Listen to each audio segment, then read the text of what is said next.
Thank you for giving me a couple minutes this morning. I'm sandwiching this in between my usual day of more meetings, but I wanted to come by here, and it's easy for me to get here, so I'm happy to join you. Since I got elected the first time, we made a shift in county policy to focus more on corporations, but the people who fill the shopping centers and the strip malls and the light industrial spaces and provide all these jobs. And we weren't able to do that under the previous executive, but we made it a point that we were going to do that when I got elected, and we've been successful. With some council support, we've continued to add to that department. And Nadia Klutz here from my department, and there she is. And she works with small businesses, so we've made a big point out of helping start and grow small businesses in Montgomery County. The county is vastly simplified its contracting procedures.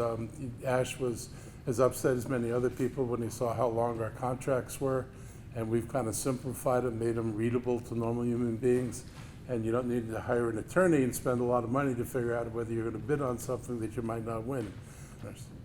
And our light industrial spaces will not be filled by those people. They'll be filled by people like you.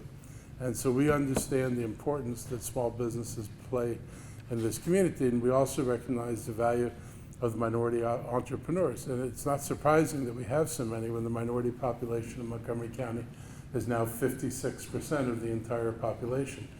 If we didn't have a lot of minority entrepreneurs, something would seriously be wrong, because when you're 56% of the population, you'd expect to see a large presence from that community, and that's increasingly what we're seeing in Montgomery County.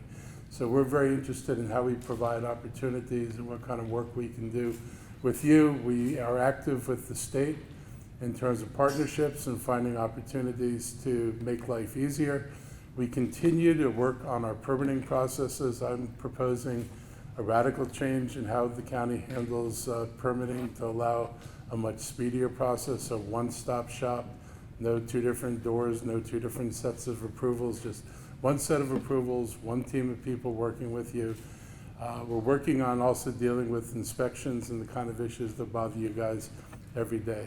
I know that too many people feel like they got to the finish line and then somebody comes in and says, I don't like that, you can't open until you fix that. And a lot of times that what was done, what was exactly in the plans, but somebody decides they don't like what was in the plans. That's the wrong time to decide you don't like what was in the plan after it's already been built.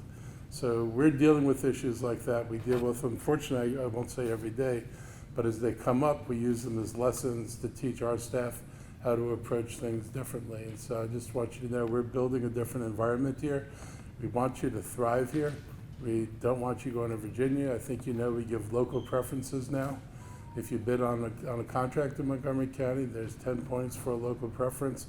There's also a price preference. We'll pay more for a local vendor than we'll pay for an out-of-state or out-of-county vendor. So you get a couple of extra easier ways into the system. We want to make sure we can continue to do that. So we're going to work with you. We're going to work with the minority chambers. And we're always there for you. And anybody who knows me knows you can actually talk to me. So I take meetings with people, and I take meetings with groups of people. And if you've got concerns and interests, please let me know. I can't help you if I don't know about it. So, and I'm very hands-on, so coming to me is actually a good place to come, and I'm not bothered by it at all. I expect people to come. So thank you very much.